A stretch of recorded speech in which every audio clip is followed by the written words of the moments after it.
작은 틈이 무너뜨린다라는 제목으로 말씀 나누겠습니다. 1994년 이제 10월 달 하면 떠오르는 사건이 있으십니까? 1994년 10월 20여일쯤 29일로 저는 기억을 하고 있는데, 그날 특히 서울에 사는 사람은 잊을 수 없는 사건, 성수대교가 붕괴되었던 사건입니다. 근데 이제 2007년도에 8월에 이 미국 미네소타주 미네폴리스에서 충격적인 사건이 일어났다고 합니다. 35W 고속도로 다리가 갑자기 붕괴되어졌습니다. 13명이 사망했고 145명이 부상당한 참사였다고 하는데, 사진 한번 보시고, 그때 이제 CNN에서 나왔던 사진을 제가 찾아가지고 살펴봤는데 저렇게 다리가 붕괴되었대요. 또 보실까요? 네. 상상이 가나요? 그 다음 사진요. 저랬대요. 이 다리가요 40년 동안 하루에 14만 대, 우리랑 조금 인구수도 다르고 나라 규모가 다르니까 하루에 14만 대가 차량이 왔다 갔다 해도 견뎌내었던 구조물이었대요. 길이가 580m, 무게만 1만 2천 톤이나 된대요. 대단하죠? 근데 이 강철 다리가 붕괴된 원인을 이후에 했더니 테러가 아니고, 이 뉴스를 찾아보면 테러가 아니다 이렇게 나오는데요, 조사 결과 놀랍게도 작은 강철판 하나의 설계 오류였답니다. 얼마나 작냐면 13mm 두께가 부족한 그 작은 틈이 전체 다리를 무너뜨렸대요. 이 공학도들이 이런 말을 부른대요. 연쇄 붕괴 현상. 이 연쇄 붕괴 현상은 뭐냐면, 이 작은 부분의 실패가 전체 시스템의 파국적인 붕괴를 일으키는 현상을 연쇄 붕괴 현상이라고 한대요. 그러니까 작은 부분의 실패가 전체에 이런 일들이 일어난다는 거죠. 그러니까 아무리 견고한 건물이라도 기초에 작은 균열이 생기면 결국 무너진다는 거예요. 작은 틈이 점점 벌어져서 무너뜨린다는 거죠. 우리는 일반적으로 어떤 경고에 민감합니까? 예민합니까? 큰 것만 위험하다고 생각합니다. 큰 폭발, 큰 지진, 큰 사고. 하지만 여러분, 실제로는 가장 작은 것이 가장 치명적이다라는 것을 어떤 우리의 실생활에서 일어난 사건을 통해서 알 수가 있습니다. 오늘 우리가 살펴보는 이 창세기 3장 말씀도 그렇습니다. 에덴 동산에서 일어났던 사건입니다. 근데 여러분, 이 에덴 동산은 어떤 사건이죠? 완벽한 곳이에요. 부족함이 없는 곳이에요. 그 완벽했던 에덴 동산에서 일어난 인류 최초의 비극적인 사건이 시작되는 겁니다. 근데 이 사건이 어떻게 시작되어졌습니까? 작은 질문에서부터 시작되어졌습니다. 이런 거 있잖아요.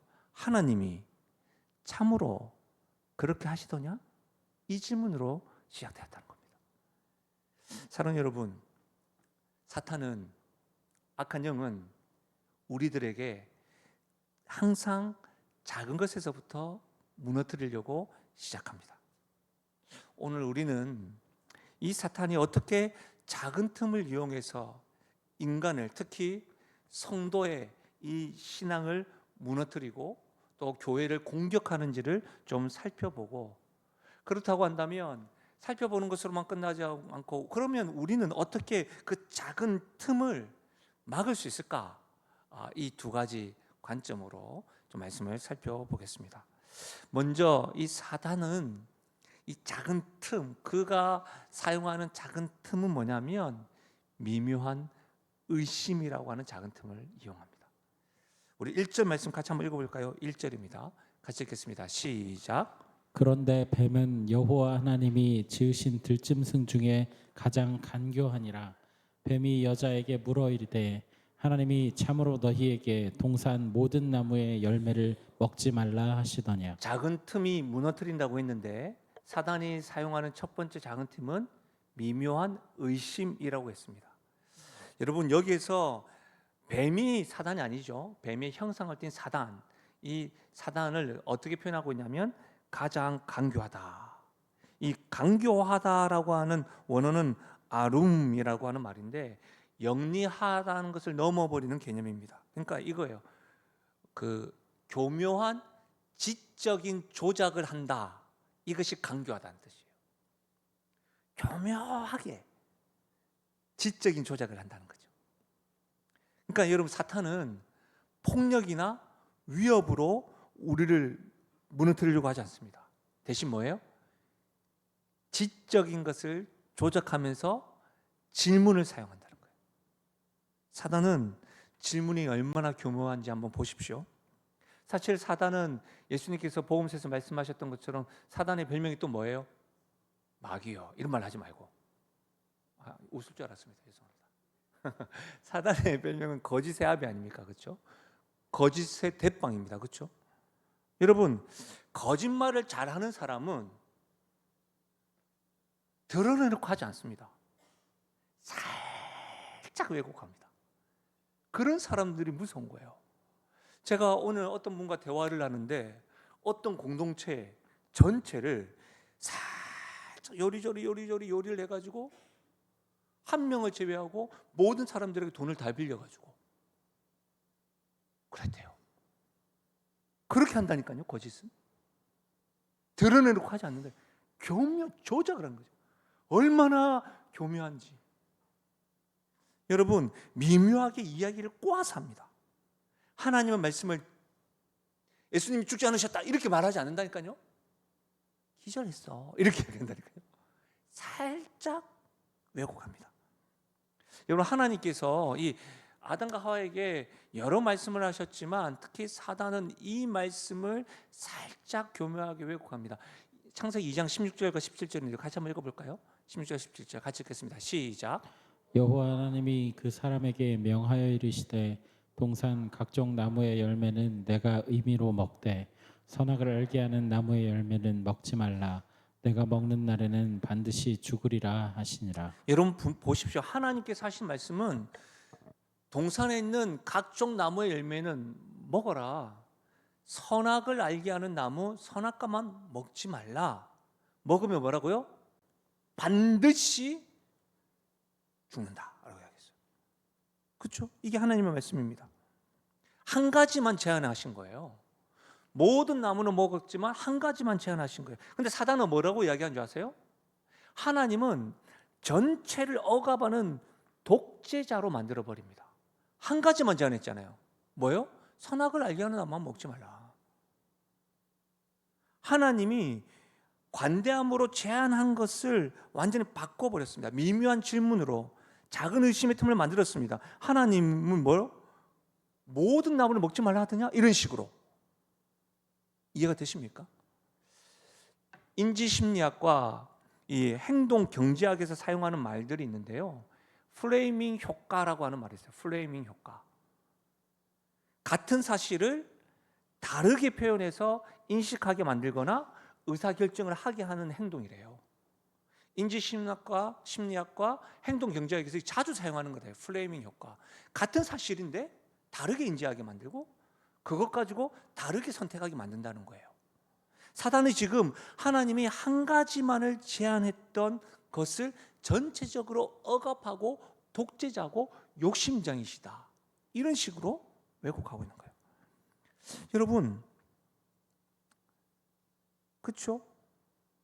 3절 동산 중앙에 있는 나무 열매는 아니요. 그 1절에 하나님이 참으로 너희에게 동산 모든 나무의 열매를 먹지 말라 하더냐. 이런 식으로. 미묘하죠. 근데 여러분, 저는 여기에서 좀 주목하고 싶은 게 있어요. 사단이 이와 같은 미묘한 질문으로 의심을 들게 하는 사람이 누구냐는 거예요. 아담과 하와예요. 여러분, 지금 사단 3장 오기 전까지 사단이 아담과 하와에게 이 미묘한 의심이 들게 하는 질문을 하기 전까지 에덴 동산에서 아담과 하와는 어떤 사람들이었습니까? 완벽한 존재였어요. 하나님과 직접 대면한 사람이었습니다. 죄가 있었던 사람입니까? 아니에요. 죄가 전혀 없는 사람이었어요. 모든 필요가 채워진 사람이었다는 거예요. 여기에 우리가 주목할 필요가 있어요. 의심할 이유가 전혀 없는 사람들이었습니다. 그럼에도 불구하고 그들은 지금 작은 의심에 넘어갔다는 거예요. 우리가 항상 이 사단의 작은 의심에 무너지는 사람들 보게 되면 뭔가 문제가 있었겠지. 뭔가 어떤 과정 가운데 저 사람이 어떤 이슈가 있었겠지. 그래서 넘어진 거 아니야? 라고 이야기하지만 지금 에덴 동산에서 아담과 하와는 완벽한 사람이었다니까요. 사랑하는 여러분, 이것이 무엇을 의미합니까?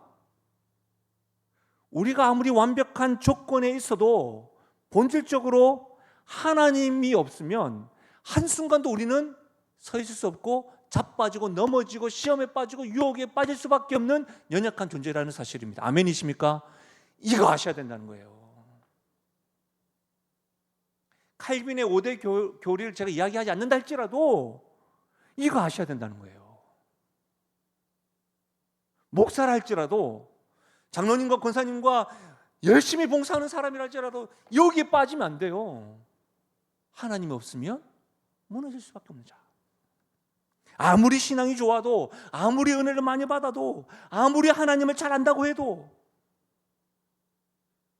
이번에 베트남 선교 가서 은혜를 받았다고 해도, 여기 앞에서 간증을 했다 할지라도, 아이들에게 복음을 전했다 할지라도, 많은 간증이 있는 사람이라 할지라도 매 순간 하나님의 은혜와 도우심이 없으면 안 된다는 거예요. 그러니까 하나님의 은혜가 필요한 존재라는 거예요. 그래서 여러분 부탁드립니다. 금요 기도 집회에 나올 정도라고 한다면 우리 구원받은 분 맞으시죠? 이럴 땐 크게 아멘해야 되는 거 아닙니까? 이미 구원받았습니다. 근데 이상하게 우리가 복음은, 기쁜 소식은 구원받은, 이미 받은 성도이기 때문에, 하나님의 자녀이기 때문에 이 복음은 과거의 이야기로 치부하는 경우가 있습니다. 아닙니다, 여러분. 완전했던 아담과 하와도 작은 의심에서 넘어졌는데 우리는 얼마나 더 조심해야 하겠습니까? 다시 말하면 복음은 한 번 듣고 끝나는 것이 아니라 매일 우리가 들어야 되는 겁니다. 매일 우리가 기억해야 되는 겁니다. 매일 우리는 하나님 기쁜 소식이 필요한 존재임을 믿으시길 바랍니다. 여러분, 어떤 분들은 복음은 새 가족들만 들어야 됩니다. 전 다 알아요 이라고 이야기하는데, 저는 그런 말들을 들을 때마다, 직분자가 특히 그런 말 들을 때마다 깜짝 놀랍니다. 무슨 자신감이지? 신앙에 입문해서 들어설 때에 복음을 들어야 하는 과정이라고 생각합니다. 아닙니다. 복음은 일회성 입문 과정이 아니라 매 순간 호흡하는 것과 같이 복음은 우리에게 필수 조건이고 필수적이라는 사실을 확신할 수 있길 바랍니다. 사랑하는 여러분, 금요기도 집회에 나오신 여러분 어떠세요? 여러분 이런 작은 의심을 해본지 않으셨습니까? 하나님 정말 나를 사랑하시는 거 맞나? 내 기도를 정말 들어주실까? 왜 이렇게 오래 걸리지? 이 어려운 상황에도 정말 하나님이 나와 함께 하실까? 21세기 이 과학시대에 성경을 그대로 믿어야 되는 걸까? 아니, 선한 사람이면 종교와 관계없이 다 천국 가는 거 아닐까? 하나님이 정말 이런 작은 세세한 것까지 신경 쓰실까? 이런 작은 의심을 해본 적 있으십니까? 여러분, 이런 의심들은 직접적으로 하나님을 부인한 것이 아니지 않습니까? 이런 의심을 가질 수 있다고 저는 생각을 합니다. 힘드니까요. 그러니까 분명히 아셔야 할 것이 있습니다. 이런 작은 의심을 하게 만드는 것이 바로 사탄의 작은 틈 전략이라는 거예요. 이렇게 우리 마음에 작은 의심의 씨앗을 심어서 자라게 하게 한다는 거예요. 근데 여러분, 복음은 우리에게 뭐라고 이야기하십니까? 같이 한번 읽어볼까요? 너무너무 잘 아는 말씀, 여러분 이 말씀 정도는 암송하셔야 될 것 같아요. 시작. 하나님이 세상을 이처럼 사랑하사 독생자를 주셨으니 이는 그를 믿는 자마다 멸망하지 않고 영생을 얻게 하려 하십니다. 하나님이 세상을 사랑하셨대요. 독생자를 주실 만큼 사랑하셨대요. 또 계속해서 이야기합니다. 로마서 5장 8절, 제가 굉장히 요즘에 자주 언급하죠. 너무 중요해서 같이 시작. 우리가 아직 죄인 되었을 때에 그리스도께서 우리를 위하여 죽으심으로 하나님께서 우리에 대한 자기의 사랑을 확증하셨느니라. 제가 왜 이 말씀을 계속 강조하죠? 복음에 대한 이해에 있어서 아직 우리가 죄인 되었을 때에, 아직 우리가 연약할 때에, 다시 말하면 우리의 의심과 불확실성에서도 불구하고 우리를 향한 하나님의 사랑은 확실하다는 겁니다. 아멘입니까? 그래요. 우리가 죄인 되었을 때도 우리가 하나님이 우리를 사랑하신다는 거예요. 우리가 연약할 때도 하나님이 우리를 향한 사랑은 불변하다는 거예요. 하나님이 우리의 사랑을, 독생자를 아낌없이 주신 사랑을 바꾸거나 수정하지 않으신다는 거예요. 우리의 감정이, 지금 내가 감정이 불편하고 내 감정에 분노가 있다 할지라도 하나님의 그 약속을 흔들지 못한다는 겁니다. 아멘이십니까? 이게 성경이 말하는 거예요. 미묘한 의심, 그것이 작은 틈새로 우리를 무너뜨린다는 거예요. 어떤 감정과 상태와 관계없이 하나님의 복음은, 하나님의 사랑은 우리를 향해서 변화 없으심을 확신할 수 있기를 주님의 이름으로 부탁드립니다. 두 번째로, 사탄이 쓰는 두 번째 작은 틈 뭔지 아십니까? 흔들리는 자를 흔든다는 겁니다. 흔들리는 바람 속에, 뭐 그런 노래가 있어요. 이게 좀 안 되네. 이게 참 좋은 노래인데, 네? 흔들리는 자를 노린다는 거예요. 우리 2절과 3절 같이 한번 읽어볼까요? 2절과 3절 시작. 여자가 뱀에게 말하되 동산 나무의 열매를 우리가 먹을 수 있으나 동산 중앙에 있는 나무의 열매는 하나님의 말씀에 너희는 먹지도 말고 만지지도 말라 너희가 죽을까 하노라 하셨느니라. 여러분, 하와의 대답을 다시 한 번 더 주목해 보십시오. 제가 마킹을 했는데, 하나님의 말씀에는 너희는 먹지도 말고 만지지도 말라 너희가 죽을까 하노라. 하나님의 말씀 다시 한 번 더 보실까요? 창세기 2장 16절 17절, 하나님이 그 사람에게 이르시되 동산 각종의 나무의 열매는 너희가 먹을 수 있고 선악을 알게 하는 나무의 열매는 뭐라고요? 먹지 말라. 내가 먹는 날에는 반드시 만져도 됩니까? 안 됩니까? 또 이봐라, 또 이봐라. 만져도 됩니까? 안 됩니까? 우리는 질문을 하면 이렇게 우선 떱니다. 내가 여러분 정답을 말 안 하셔도 돼요. 만져도 되는 거 아닙니까? 먹지 말라고 했지. 맞죠? 근데 지금 하와는 뭐라고 합니까? 먹지도 말고 만지지도 말라 너희가 죽을까 하노라. 근데 하나님은 먹지 말라, 반드시 죽여버린다, 이렇게 하겠다고. 맞죠? 하나님의 말씀과는 전혀 다르게 하와가 대답했습니다. 왜요? 하나님의 말씀을 정확하게 알지 못했기 때문입니다.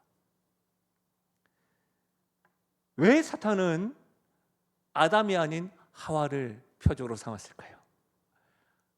여러분, 하나님께서 아담에게 직접적으로 말씀하시고 하와는 아담을 통해서 간접적으로 들었음이 분명합니다.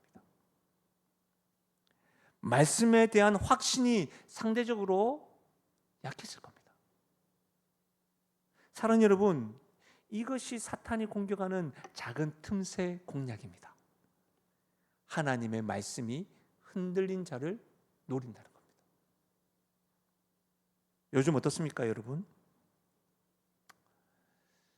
오늘 8월 달이고 지난주에 분홍색 8월 달 성경 읽기표를 드렸습니다. 제가 매번 다시 시작하면 됩니다. 근데 벌써 2025년도 8월, 9월, 10월, 11월, 12월 이제 5개월 남았는데 개인 성경 읽기는 잘 되고 있으십니까? 지금 눈을 끔뻑끔뻑 거리는 분 오늘 회개하시고 다시 시작하시면 됩니다. 하나님의 말씀을 여러분 정확하게 알고 계십니까? 아니면 주일 설교 말씀만 듣고 다른 사람의 간증에만 의존하고 있으십니까? 하나님의 말씀에 흔들리는 자, 저는 학회에서는 인정하지 않지만 카더라 신앙이라고 생각됩니다. 카더라 신앙. 뭐뭐 하더라. 누가 뭐뭐 하더라. 평생 성경을 창세기에서부터 요한계시록까지 정독도 해보지 아니하고 어떤 목사님이 그렇게 하더라. 이런 거잖아요. 김상호 목사님 이렇게 말씀하더라. 저를 인용해 주셔서 감사하지만 정말 그게 건강한 걸까요? 주일 설교에만 의존합니다. 청년 여러분, SNS 말씀 카드에만 의존합니다. 짤막한 그 말씀 카드. 유튜브의 쇼츠, 여러 목사님들이 나오는 그 30초에 된 쇼츠, 그걸 가지고 말씀을 들었다, 요약본. 만족합니다. 다른 사람들의 간증과 해석에만 의존합니다. 여러분, 사탄과 이단의 공통점이 뭔지 아십니까? 하나님의 말씀을 정확히 모르는 자들을 먼저 찾아갑니다. 요즘 좀 덜 하지만 갑자기 무슨 설문조사 한다고 해놓고 6월절 아세요? 이렇게 물어보는 거예요. 뭐 무슨 절 아세요? 77절 아세요? 나팔절 아세요? 뭐 이런 거 있잖아요.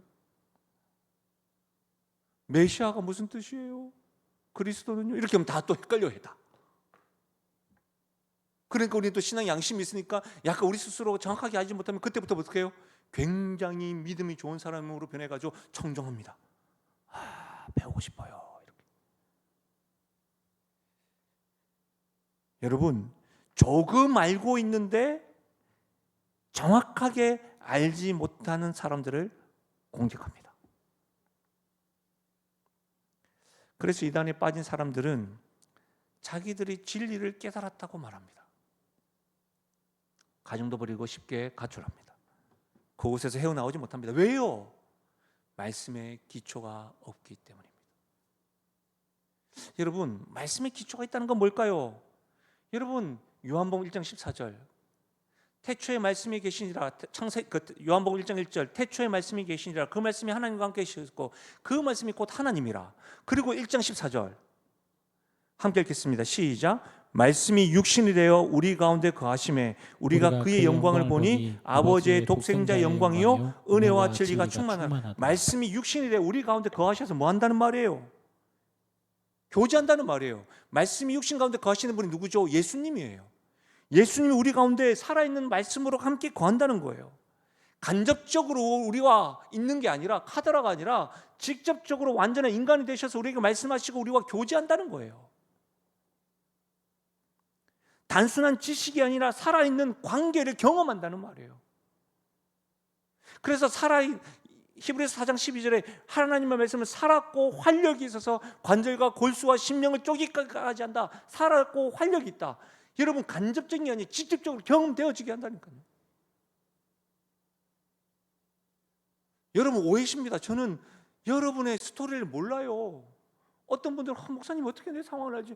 여러분, 정말 죄송하지만 여러분을 제가 사랑을 하고 여러분의 삶에 대해서 관심은 있지만 여러분의 삶을 제가 조사하거나 쫓아다니면서 여러분의 이야기를 설교거리에 넣으려고 애쓰는 사람은 아니라니까요. 사랑이 없어서가 아니고요. 그런데도 여러분 말씀을 들을 때마다 어떻게 내 이야기를 알지? 나에게 주신 말씀이야. 듣는 이유는 뭐죠? 하나님 말씀이 간접이 아니라 직접적으로 여러분에게 육신으로 거했기 때문이에요. 이것이 복음의 능력이고 여러분 복음의 역할이에요. 하나님의 말씀과 우리를 직접 연결시켜 준다는 거예요. 여러분, 그래서 이 말씀은 여러분 잘 아는 말씀인데 이 말씀이 이렇게 생각을 하고 한번 들어보십시오. 암송만 하지 마시고 요한복음 8장 31절과 32절 같이 읽겠습니다. 시작. 그러므로 예수께서 자기를 믿은 유대인들에게 이르시되 너희가 내 말에 거하면 참으로 내 제자가 되고 진리를 알지니 진리가 너희를 자유롭게 하리라. 아멘이십니까? 이 진리가 너희를 자유롭게 한다는 것은 직접적인 하나님을 경험하고 말씀을 경험하면 우리 안에 그 말씀이 거할 때 사탄의 거짓으로부터 자유롭게 되고 그 진리가 우리에게 거짓으로 헤매는 것이 아니라 분명한 확신 가운데 나아가게 된다는 거예요.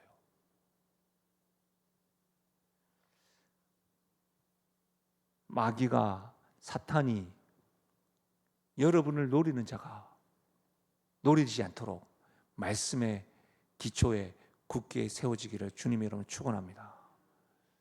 세 번째로 사탄의 작은 팀은 작은 타협을 요구해요. 제가 주일과 다르게는 금요 기도 집회 때는 이 대지를 안 해놔요. 너무 또 대지를 다 하면 또 주일하고 똑같다, 분위기가 똑같네 할까봐. 그러니까 좀 적으세요, 여러분.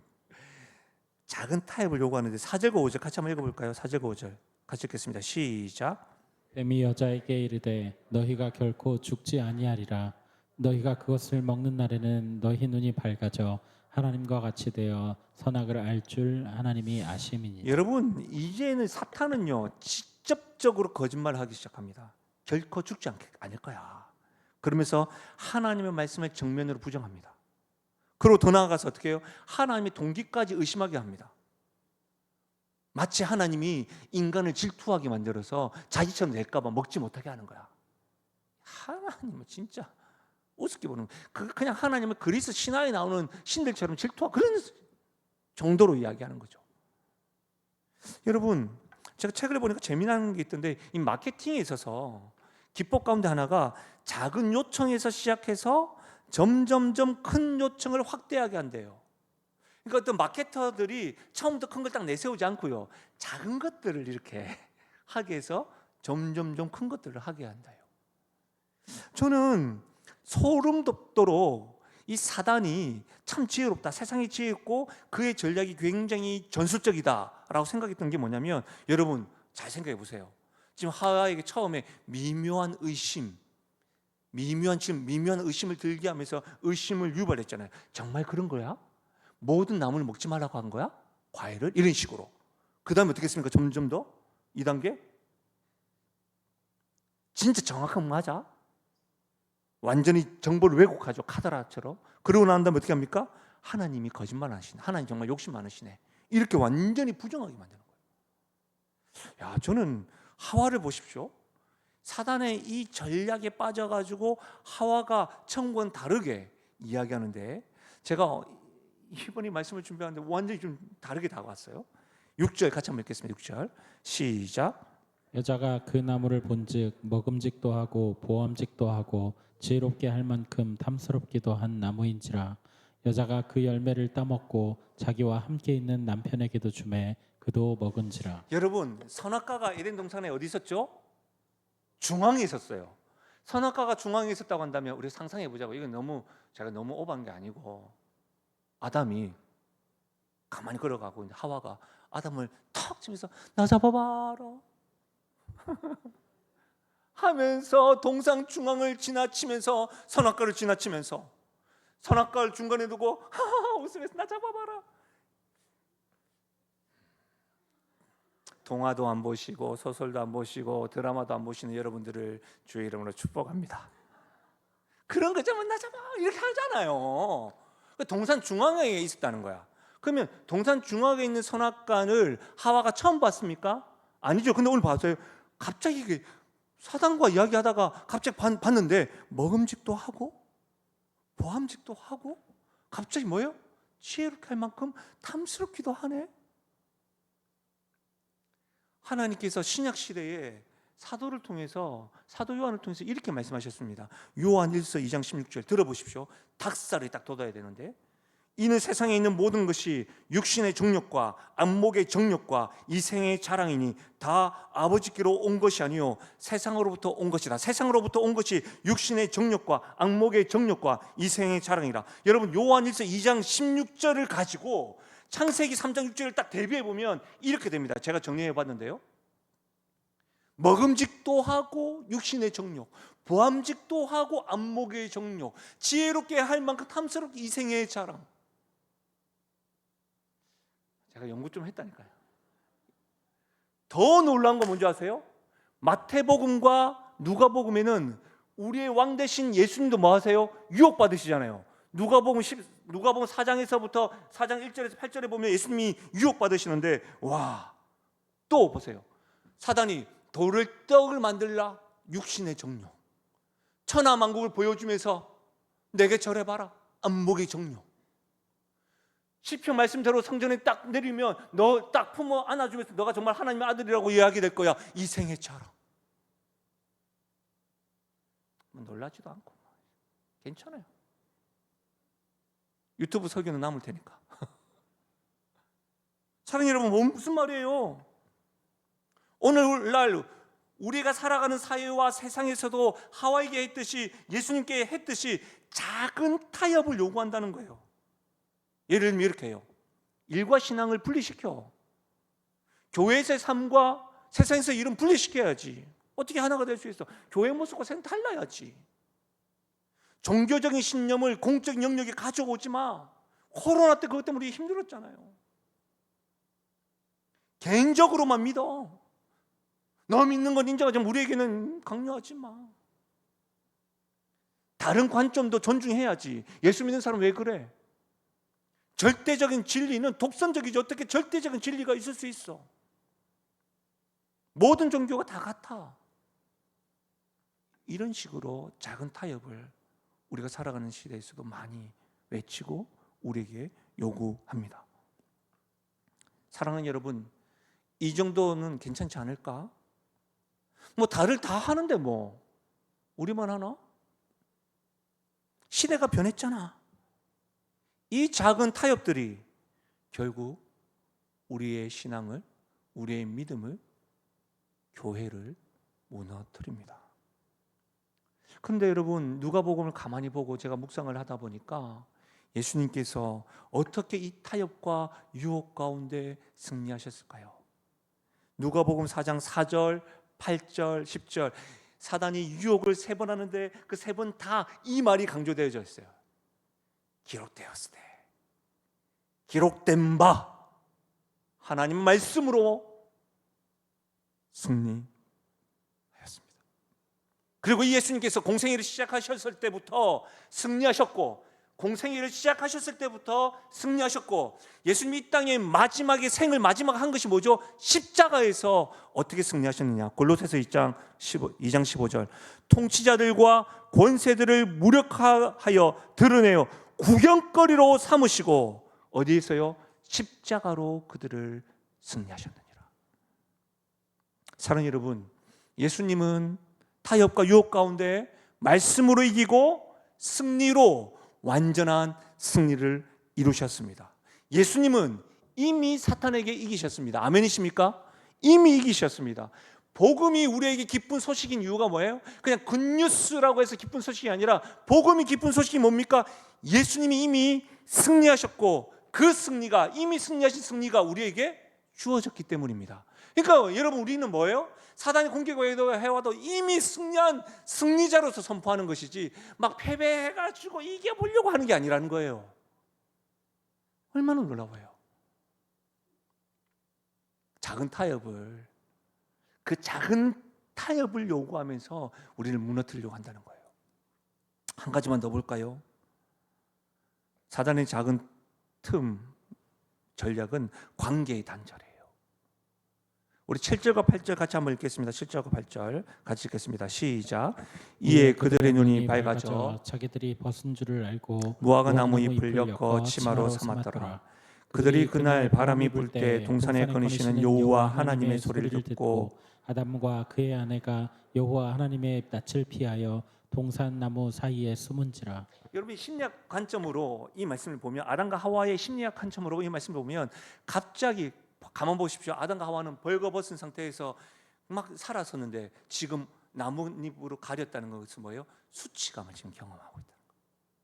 그리고 하나님과 늘 이렇게 거느리려는데 뭐 두려움 가운데 숨었다는 거예요. 그리고 두려움 가운데 숨었다는 말은 뭐예요? 하나님 거느리시니까 들킬까봐 불안에 떨고 있다는 거예요. 그 전에 어떻게 했는데요? 하나님과의 관계가 너무 자연스러웠잖아요. 이런 관계의 단절, 하나님과 자유롭게 대화하던 사람들이 하나님을 피해서 숨게 됩니다. 작은 의심 하나가 하나님과 관계 전체를 무너뜨리게 됩니다. 이것이 사탄의 틈 전략인 겁니다. 작은 것에서 시작해서 하나님과의 관계, 이웃과의 관계, 가족과의 관계를 단절하게 만든다. 근데 여러분 놀라운 것은 뭐예요? 이게 복음이에요. 하나님께서 그들은 숨고 두렵고 벌벌 떠는데 누가 찾으세요? 하나님이 찾으신다는 거예요. 우리가 8절까지밖에 읽지 않았지만 9절에 뭐라고 해요? 아담아 어디 있느냐? 몰라서 그런 걸까요? 지금 오징어 게임을 지금 찍는 겁니까? 무궁화 꽃이 피었습니다. 아는 사람만 알고 아무도 모른다. 무궁화 꽃이 피었습니다. 움직인 사람 아웃입니다. 지금 이럽니까? 아니잖아요. 예수님이 지금 몰라가지고 어디 숨었는데? 아담 어디는 이거 아니잖아요. 뭐예요? 와라. 초청이에요. 내가 너 알잖아. 선악과 딱 먹은 거 알아? 너 먹다가 목에 걸려가지고 그렇지. 이렇게 이야기한 거 아니라고요. 이것도 안 통하군요. 와라. 어디 있느냐? 초청이에요. 여러분, 저는 오늘 지금 청소년 SFC 가는데 아이들이 우리 다음 세대들 가운데 참 청소년부가 참 쉽지 않습니다. 참 안타까워요. 그럼 제가 오늘 아침에 출발할 때 기도하고 어제 저녁에 또 많은 젊은 부부와 교사들이 또 같이 자고 수고하고 또 어떤 집사님 가정을 오픈해 줘가지고 아이들도 재우고 막 이렇게 막 애쓰고 있어요. 그래서 갔어.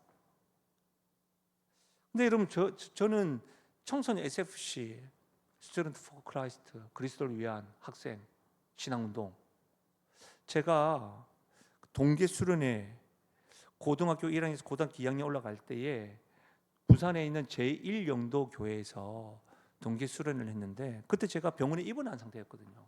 그때 제가 거기 참여했어요. 왜 했냐면 고등학교 1학년에서 2학년 올라갈 때 임원 투표를 하는데 제가 위원장을 된 거예요. 회장. 그 회장이 됐으니까 안 갈 수가 있나 말이지. 그래서 저는 모양 빠지는 거 싫어하는데 수련회 한다고 하니까 닌기를 딱 꽂고 갔어요. 집회 때마다 닌기 꽂고 누워서 말씀 듣고. 근데 여러분, 당시에 이 선배님들 잘 생각해 보십시오. 당시에 복음의 메시지는 저와 같은 이렇게 메시지 전하지 않고 꼭 집회 때는 이런 이야기를 했었어요. 오늘 밤 만약 당신이 죽음을 맞이한다면 천국 갈 자신이 있는 사람 손들어 보세요. 이런 이야기를 했다고요. 주일학교 때도 그런 메시지였고 청소년 때도 그런 메시지였고 청년 때도 그런 메시지였어요. 그런 메시지 때마다 저는 뭐예요?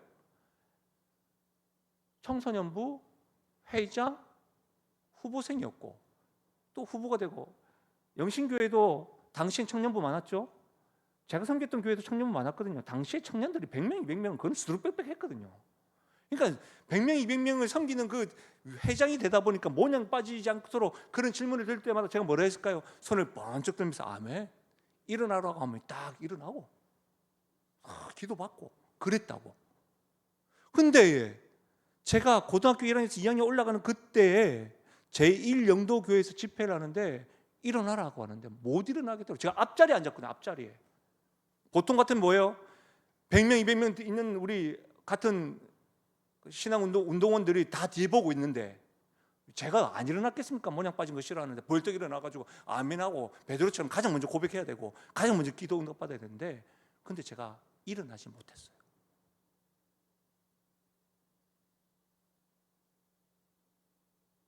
하나님이 안 믿어지는 거 어떡해요? 예수님의 십자가와 부활이 안 믿어지는 거 어떡해요? 교회에서 활동을 많이 했어도 안 믿어지는 거 어떡해요? 못 일어나겠더라고. 근데 뭐 청년들 1000명 넘게 그 수련을 했었으니까 당시에는.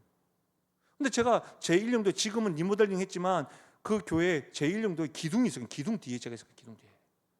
첫 번째 기둥 뒤에 제 뒤에도 사람들 많고. 뭐 덕유산 같은 집회 할 때는 뭐 10,000명씩 모여 있을 때는 막 기둥이 없으니까 막 하는데 그걸 교회에서 하니까.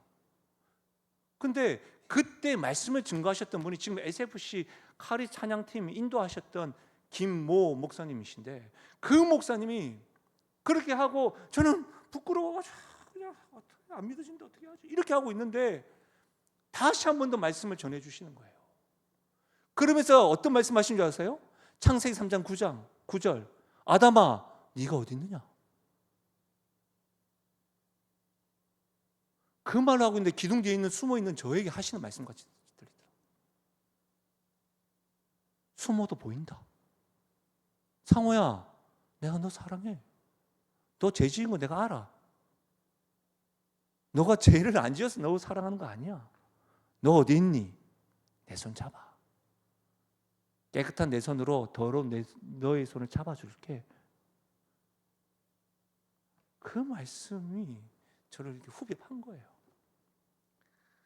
제 인생의 전환점 가운데 그때가 거짓말 정말 이만큼 보태서 양말이 젖을 정도로 기도를 했어요. 펑펑 울면서.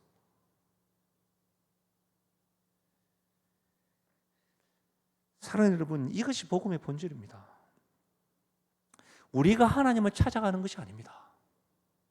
하나님이 우리를 찾아오십니다. 하나님이 더러운 나를 내가 죄 지은 거를 모르고 깜빡 속았네. 아이고 귀여운 것 이렇게 하지 않는 게 더러운 거 다 하시고 연약한 거 다 하시고 죄인인 거 다 하시고 선악감 없는 거 다 하시고 수치감과 불안과 두려움을 가진 거 다 하시고 그거 부끄러워서 주님과의 관계를 지금까지 누렸는데 내 나름대로 양심이 있어가지고 두려워서 숨어 있는데 알고 내 손 잡아.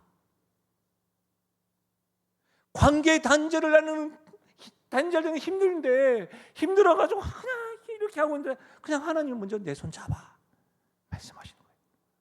그리고 하나님이 성경의 최초의 복음, 원시 복음이라고 하는 것을 너가 어디 있느냐라고 말씀하시면서 하시는 말씀이 창세기 3장 9절에서부터 15절 이 말씀을 같이 읽어볼까요?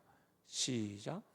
내가 너로 여자와 원수가 되게 하시고 내 후손도 여자의 후손과 원수가 되게 하리니 여자의 후손은 내 머리를 상하게 할 것이요 너는 그의 발꿈치를 상하게 할 것이니라 하시고. 이 말씀 아시잖아요. 십자가에 달려서 죽으신 거는 그냥 마귀가 발꿈치를 이렇게 한 것 정도밖에 안 되는데 이 사건 뭐예요? 예수 그리스도 안에서 이 복음이 성취됐다는 거 아니겠습니까? 할렐루야. 사탄은 네 가지로 우리를 작은 틈을 이용해서 무너뜨리려고 합니다. 우리는 이 틈을 어떻게 메울 수가 있을까요? 말씀을 마무리하겠습니다. 사랑하는 여러분, 하나님의 사랑, 복음은 단지 과거에 우리 죄를 용서하시는 것으로 끝나지 않습니다. 지금 현재 매일 사탄과 싸우는 우리에게도 승리를 더하십니다. 지금 현재뿐만 아니라 앞으로 주님 오시는 그날까지 최종적인 승리까지도 보장해 주시는 것이 하나님의 약속이요 하나님의 복음입니다. 복음이라고 하는 건 단순히 구원의 입문편이 아닙니다. 예수 그리스도는 단지 구원받기 위하여 필요한 무슨 기차표 승차권이 아닙니다. 성도의 전 생애를 거쳐서 우리의 작은 틈들을 막아주시는 완전한 해답이 예수님이시요 복음임을 확신하기 바랍니다. 오늘 우리가 살아가는 이 시대에서는 큰 것만이 중요하다, 눈에 보이는 것만이 현실이다, 개인의 자유가 최고다라고 이야기하지만 그렇지 않습니다. 성경은 작은 것이 중요하다. 마태복음 13장에 하나님 나라에 대해서 이야기할 때에 어떤 비유를 들었습니까? 겨자씨만한 비유. 하나의 미랄, 보이지 않는 영원한 하나님 나라. 제가 장례 예배 때마다 고린도후서 5장 1절과 10절 육체의 장막이 무너지고 하나님이 지으신 집, 영원한 집, 영원한 집을 지으신 하나님, 영원함, 보이지 않는 것이 영원하다는 것을 성경은 강조하고 있는 겁니다. 세상은 개인의 자유가 최고다고 이야기하지만 예수님은 자신을 부유하는 것이 참된 자유다라고 말씀하시는 거예요. 자기 중심성이 아니에요. 그렇다면 우리는 어떻게 사단의 이런 작은 틈들을 막을 수가 있을까요? 사랑하는 여러분, day by day 매일 복음을 묵상하십시오. 매일입니다. 매일 복음을 묵상하십시오. 은퇴 권사님, 은퇴 장로님, 은퇴 집사님, 믿음의 선배님들, 말씀 배우는 것을 멈추지 마십시오. 정확하게 알 수 있도록 주님 부르시는 그날까지 하나님의 말씀이 너무너무 명확하게 새겨져서 그 복음이 나를 참되게 자유케 한다는 것. 말씀을 배우는 일에 대해서는 젊은 사람들에게 빼앗기지 마십시오. 직접 말씀을 읽으십시오. 직접입니다. 카더라 아닙니다. 복음을 나누십시오. 그거 아십니까? 이번 주에 사역자들과 대화를 하면서 사역자의 가장 큰 기쁨과 큰 유익 중에 하나가 뭔지 아냐?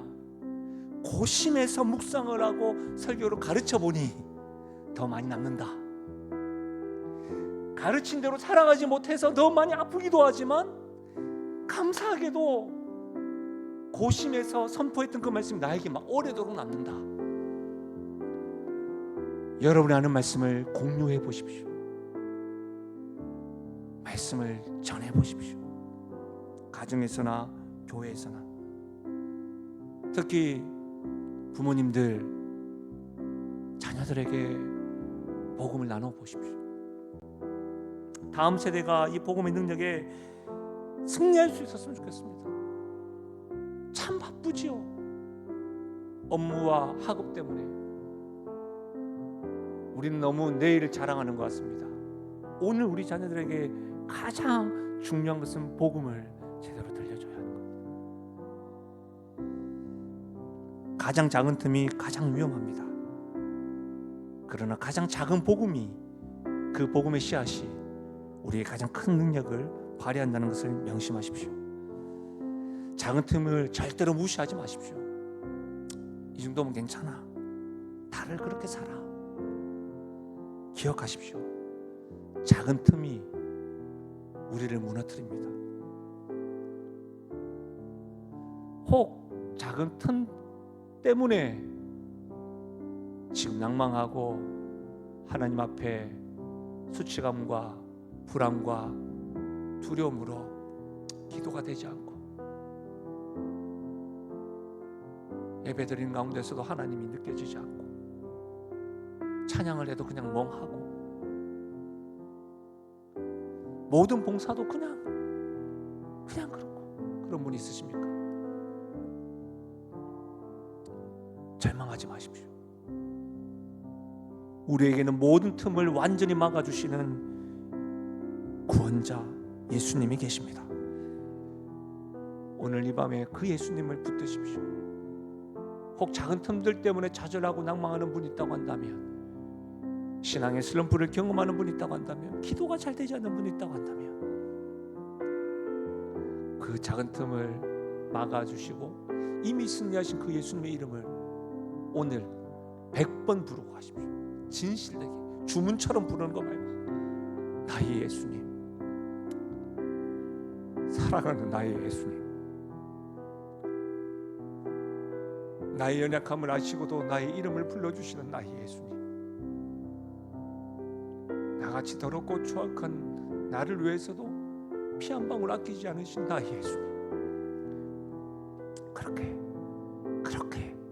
우리의 작은 틈을 막아주시는 구원자 예수님이 있음을 확신하고, 오늘 여러분이 다시 복음 앞에 서서 승리자로 하나님이 진짜요 결론임을 증언하며 나가는 우리 모두가 되시기를 주님의 이름으로 축원합니다.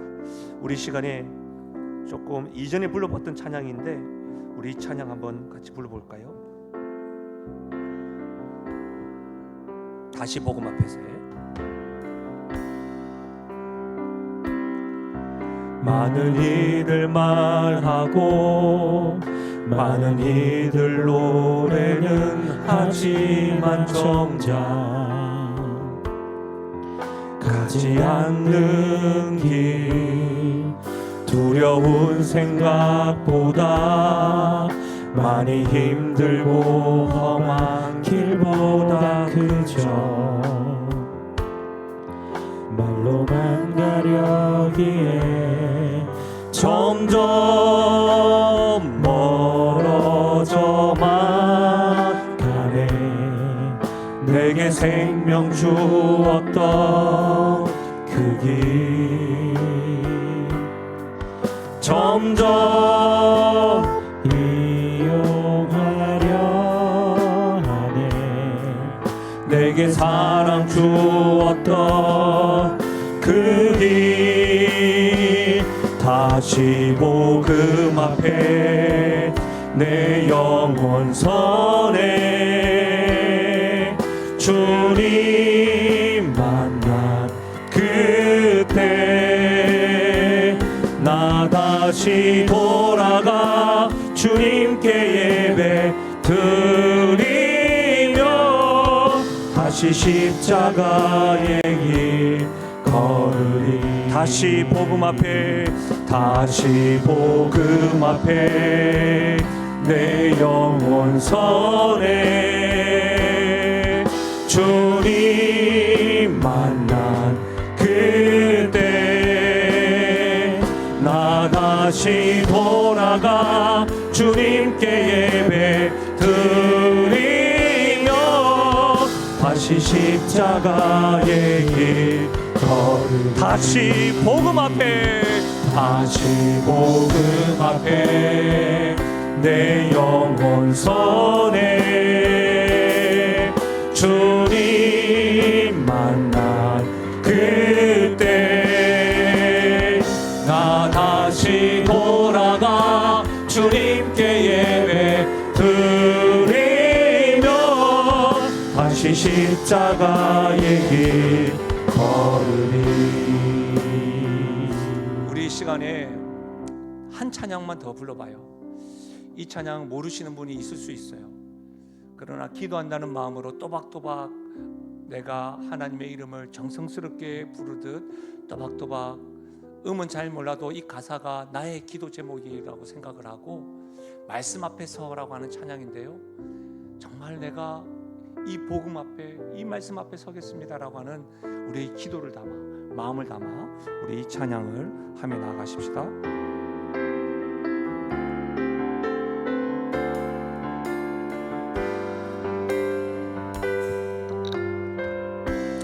말씀 앞에서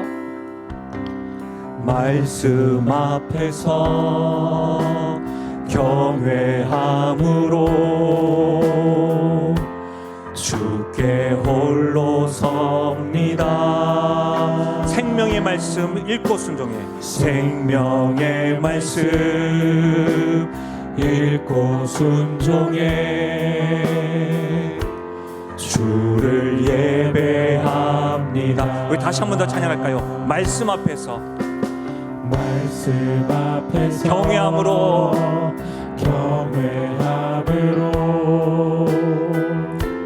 주께 홀로 섭니다. 생명의 말씀 읽고 순종해 주를 예배합니다. 기록된 말씀 힘이 있어서, 기록된 말씀 힘이 있어서 진리로 우리 거룩한 말씀 세세 영원히 복음이 되어 우리에게 말씀하시네. 하나님 말씀에 두려워 떠는 자, 그 말씀에 생명을 거는 자, 한 사람 찾으시는 주님의 약속을 믿어 우리의 운명을 거는 자, 아멘. 순종하며 주 따라가는 자, 영원한 하나님 나라 이뤄갈 주의 교회여.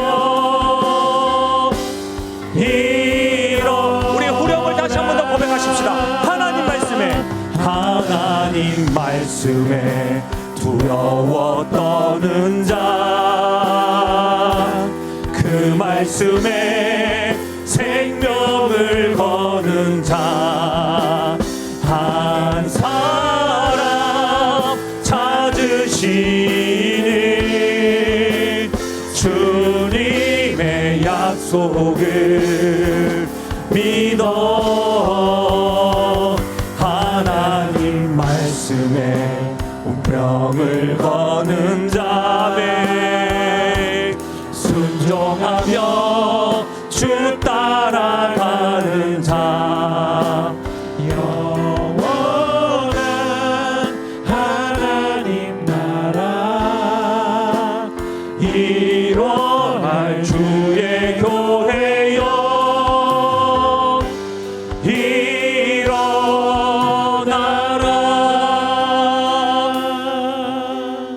성경 시작에서부터 하나님께서 참 아름답게 세상을 창조하시고 사랑하는 아담과 하와와 천국에서의 교제함을 보여줍니다.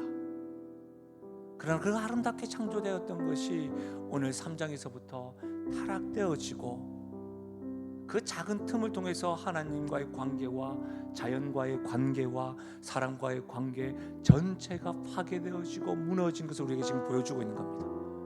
근데 놀랍게도 다 무너진 그곳에서 우리 주님이 먼저 찾으시고 아담아 너가 어디 있느냐, 그리고 3장 15절 통해서 예수 그리스도를 통해서 내가 반드시 무너진 하나님의 형상과 이 나라를 회복시키겠노라고 우리에게 예수님을 보내주신 겁니다. 이미 그분은 유혹과 전략 가운데 승리하셨습니다.